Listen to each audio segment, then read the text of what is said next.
Азан радиосының эфирінде заң және қоғам әлеуметтік құқықтық бағдарламасы.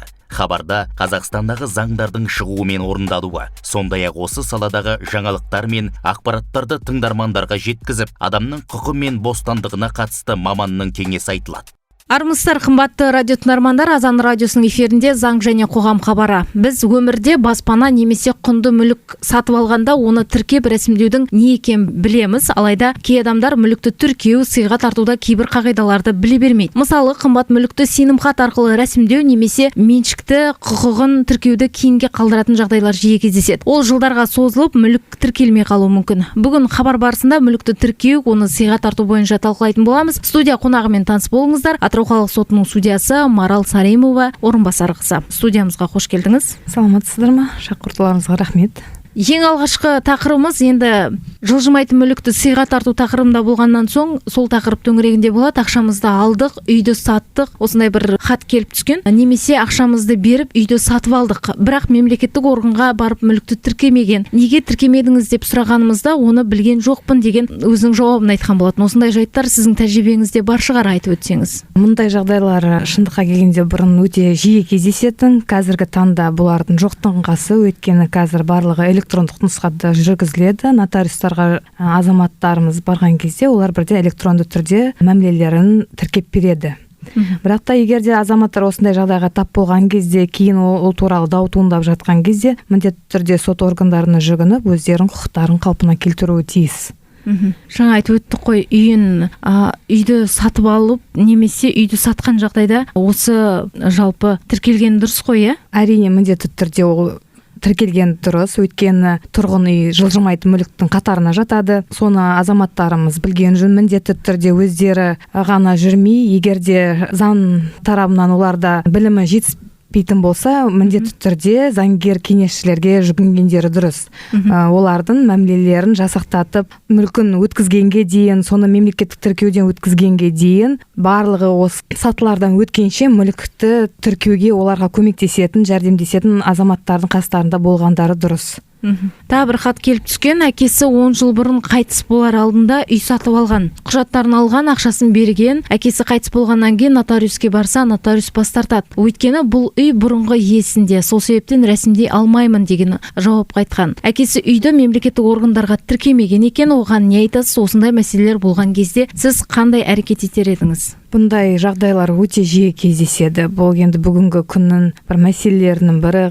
Азаматтардың тап болатын қиыншылықтарының бірі. Біздер өзіміздің менталитетімізге орай адамдарға сеніп, мүлікті ешқандай рәсімдеусіз сатып аламыз, ақшамызды беріп жібереміз, сатушы адамға сеніп. Кейін осындай келеңсіз жағдайлар орын алып жатады, балалар уақытылы мұраға түсе алмай жатады. Бұл жерде енді тек қана тараптардың арасындағы ниеттерінің, жаңағы сатушының адалдығына байланысты болады. Бұл жерде балалар әкесі сатып алған адамға жүгіну арқылы оған осындай шарттың орын алғандығы жөнінде олар заңдастыру керек оны. Егер де бұл жерде сатушы егер де келіспеген жағдайда сотқа беріп, сатып алу сату шартының орын алғандығын тану керек олар сот арқылы. Сол кезде ғана олар мүлікті өздерінің мұраға ала алады. Мәселен, бұл жерде мәселе былай болып тұр ғой. Әкесі үйді алады, алайда бұл өмірде жоқ. Енді бұл үйді өзінің атағына алғысы келсе, бұл үй тіркелмеген. Сондай жағдайда енді балалар қандай әрекет жасай алады? Біріншіден олар әкесі кімнен сатып алды, сол құжаты керек қой. Құжаттан бұрын сол кісіге барып жүгіну керек. Өйткені менің ойымша, егер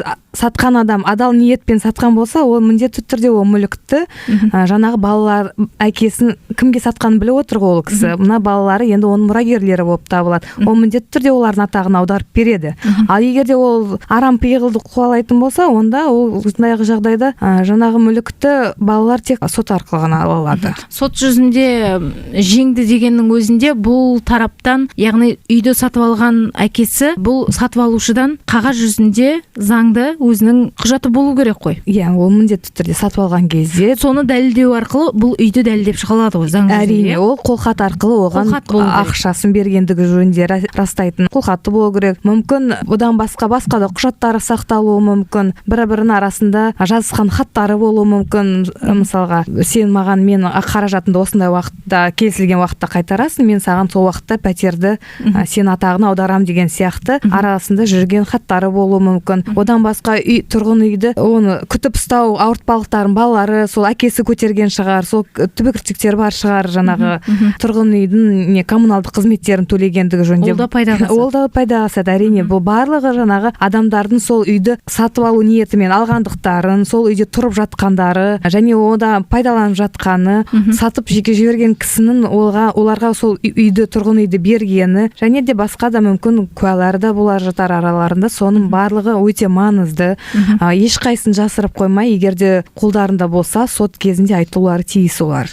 Ал үй сатып алған жағдайда келісім шарт жасасқан дұрыс па, немесе сенім хат алса бола ма? Зияны мен пайдасы қандай екеуінің?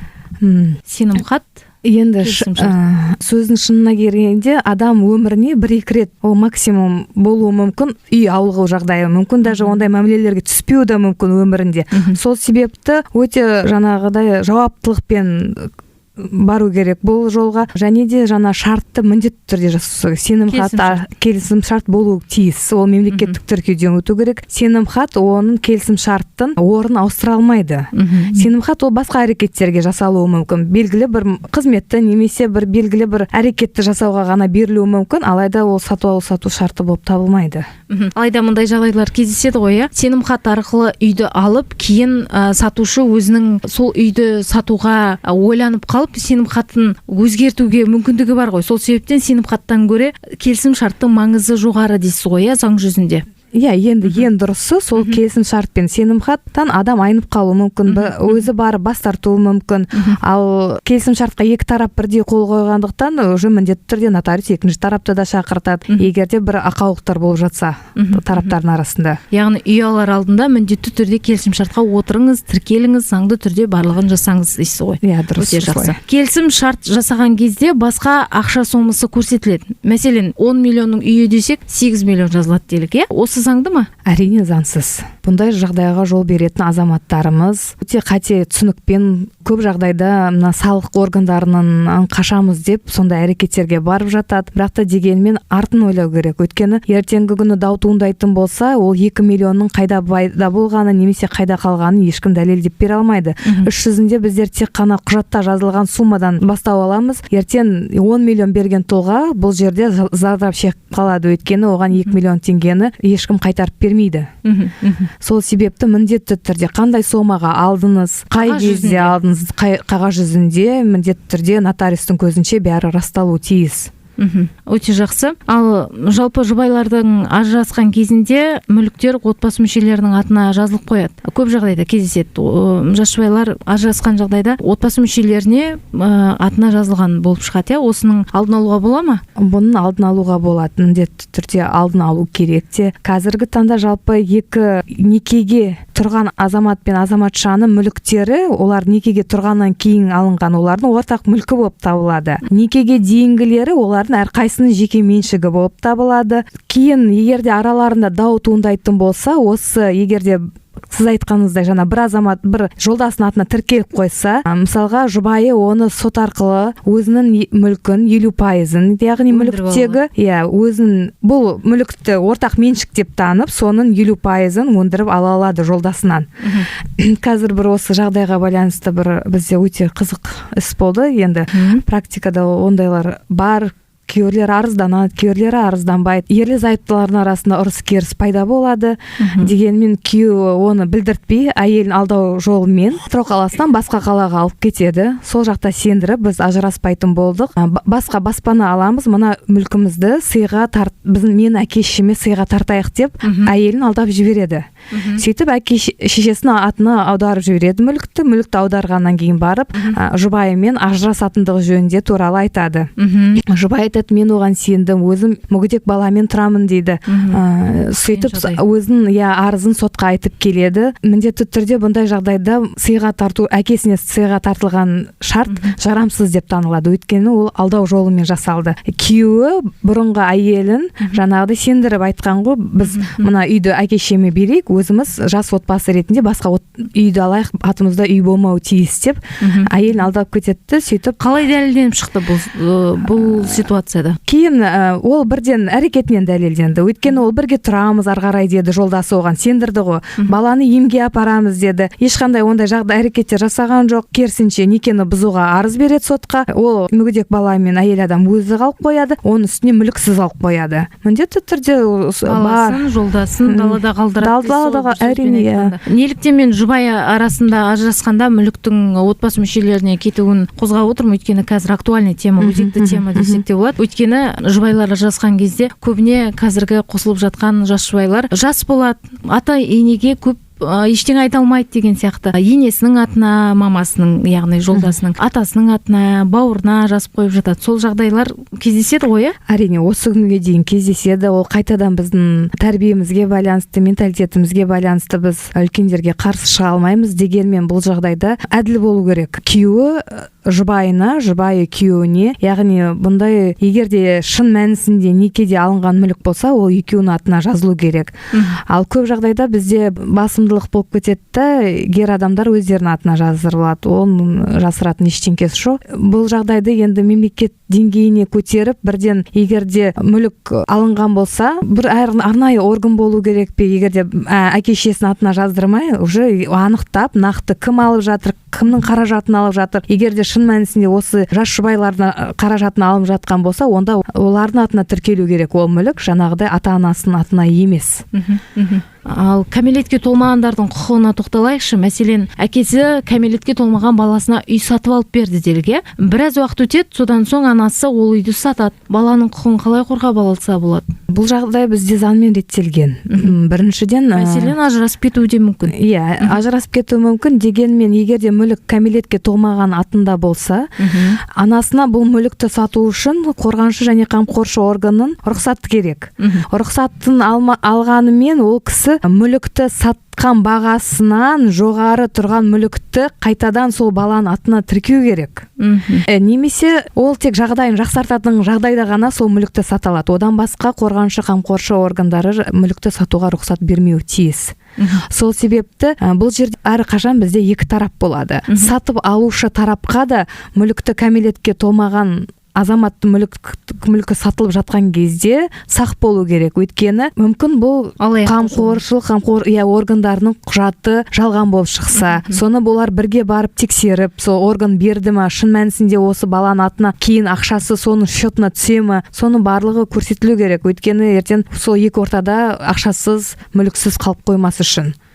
Жалпы жылжымайтын мүлікті сыйға тарту шарты қандай? Жалпы бізде жылжымайтын мүлік объектілері Қазақстан Республикасы Азаматтық кодексінің 117 бабында белгіленген. Яғни жер учаскелері, ғимараттар, құрылыстар, көп жылдық екпелер, пәтерлер, үйлер, яғни жермен тығыз байланысты заттар. Олар міндетті түрде мемлекеттік тіркеуден өтеді, және де оларды сыйға тарту кезінде олар мемлекеттік тіркеуде талап ететіндіктен олар міндетті түрде жазбаша түрде жасалуы тиіс. Нотариалды куәландыруды талап етеді, немесе мемлекеттік органдарда тіркелуі тиіс. Ал осы мемлекеттік жылжымайтын мүлікті тіркеді делік. Ал осы жылжымайтын мүлікті кімге сыйға тартылады? Жылжымайтын мүліктің иелеріне олар жеке тұлғалар мен заңды тұлғалар болуы мүмкін. Олар өзінің қалауынша сыйға тарта алады. Әркім 18 жасқа толған азамат Қазақстан Республикасының және заңды қалаған адамны сыйға тартуға мүмкіндігі бар. Әрине.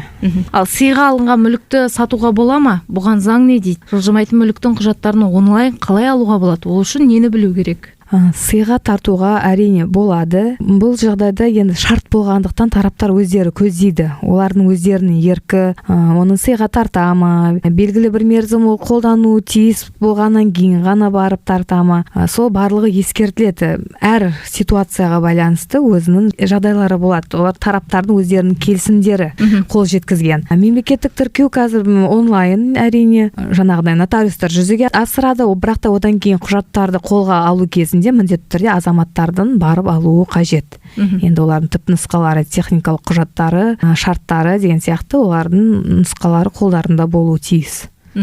Өте жақсы. Жалпы жылжымайтын мүлік туралы айтып отырмыз ғой. Ал осы жылжымайтын мүлікке инвестиция жасауға бола ма? Қазір таңдағы зерттеулер бойынша жылжымайтын мүлік ең қолайлы, тиімді инвестиция болып табылады. Өйткені қазір валютаның бағамын көріп отырсыздар, әр күні әртүрлі болады. Сол себепті себепті ақшаңыздың жаңағыдай өзінің құнын сақтап қалу үшін оны жылжымайтын мүлікке инвестиция жасау арқылы сақтаған дұрысырақ бүгінгі күнге. Ең үлкен инвестиция осы дейсіз ғой, өте жақсы. Сыйға тарту шарттарын жарамсыз деп тану қандай жағдайда орын алады? Сыйға тарту. Сыйға тарту шарттары жарамсыз болып танылған кезде, жалпы жарамсыздықтың барлық азаматтық кодексте көзделген жалпы негіздер бойынша танылады. Сонымен қатар егер де сыйға тартушыға сыйға алушы адам қасақана денсаулығына зиян келтірсе, өміріне зиян келтірсе, оның жақындарына, одан кейін сыйға тартылған мүлікті жойып алу қаупі бар болған кезде сыйға тарту шарты сот шешімімен бұзылуы мүмкін, жарамсыз деп танылуы мүмкін. Сондай жағдайлар болуы мүмкін. Радио тыңдармандарға осы сала бойынша не айтар едіңіз? Нені білу керек, нені ескеру керек? Енді азаматтардың көп жылдық еңбектері, сатып алған мүліктері, соны ұқыпты пайдаланып, егер де мәмілеге немесе шартқа түсетін болса, оны міндетті түрде заңгерлік кеңестен кейін ғана барып сатуға, немесе басқа біреуге сыйға тартуға, сол жолдарын көп мән беру керек. Одан кейін қазіргі жағдайда сыйға тарту көбінесе біздерде бір-бірімен туған туыстардың арасында жүреді. Баласы әкесіне, әкесі баласына деген сияқты сыйға тарту шарттары көп орын алып жатады. Кейін отбасылық кикілжіңдерден әркім өзінің мүлкін кері қайтарып алғысы келеді. Сол себепті болашақта бұндай жағдайларды болдырмас үшін мүлікті қалай сақтап қалу керек екенін, отбасылық келісімдерді бұзбау үшін жағдай жасау керек та, ойлану керек. Мың ойланып, бір кесу керек те, жаңа мүлікке қатысты болғасын. Кейін өкініп қалмас үшін. Енді осындай жағдайға тап болмас үшін жылжымайтын мүлікті дұрыс тіркеу, оны сыйға тартуды білу үшін қай жерге бару керек? Кімнен кеңес алған дұрыс? Міндетті түрде кеңес алу керек. Оны бағдарламаның басынан айтып жатырмыз. Міндетті түрде білікті заңгерлерге бару керек. Сайты немесе мекен-жайы болса айтып өтсеңіз. Атырау облысының адвокаттар алқасында жақсы адвокаттарымыз бар. Заңгерлер палатасы бар бізде Атырау облысы бойынша. Сол жерде де жақсы заңгерлеріміз бар. Болмаса, мүлікті мемлекеттік тіркеу органдарында да басшылары жеке қабылдау өткізеді. Сол кезде осындай мүлікке байланысты немесе нотариустарға барып кеңес алу болады. Мүлікке байланысты. Яғни заңды тұлғаның ақыл кеңесін біліп, барлығын көзің жеткізгеннен кейін ғана іс-әрекетке көшу керек дейсіз ғой. Заң тұрғысынан адам сауатты болу керек дейсіз. Міндетті түрде адам сауатты болу керек. Дегенмен әркім өз ісінің шебері ғой. Сол себепті адам мысалға өзінің жұмысына қатысты барлығын білуі мүмкін, ал сыйға тарту, сату ол деген барлық заңгерлік білімді қажет етеді. Сол себепті профессионалға бару керек. Профессионалға жүгіну арқылы мүмкін сіз шығындарға ұшырайтын шығарсыз, оның қызметіне ақы төлеу арқылы. Дегенмен сіз кейін қапа болмайсыз да ондай әрекетке барғаныңыз үшін. Ешқандай опық жемей, заңгердің көмегімен іс-әрекет жасауға мүмкіндік бар дейсіз ғой. Өте жақсы. Марал ханым, бүгін эфирімізге келіп, керемет сұхбат өткізгеніңізге, тыңдармандарымызға жақсы ақпарат бергеніңізге көптен көп алғысымызды айтамыз. Жұмысыңызға сәттілік тілейміз. Заңды білетін, сауатты тыңдармандарымыз көп болсын. Құрметті радио тыңдармандар, біз осымен хабарымызды аяқтаймыз. Келесі хабарда тілдескенше аман сау болыңыздар. Азан радиосының эфирінде заң және қоғам әлеуметтік құқықтық бағдарламасы. Хабарда Қазақстандағы заңдардың шығуы мен орындалуы, сондай-ақ осы саладағы жаңалықтар мен ақпараттарды тыңдармандарға жеткізіп, адамның құқы мен бостандығына қатысты маманның кеңесі айтылады.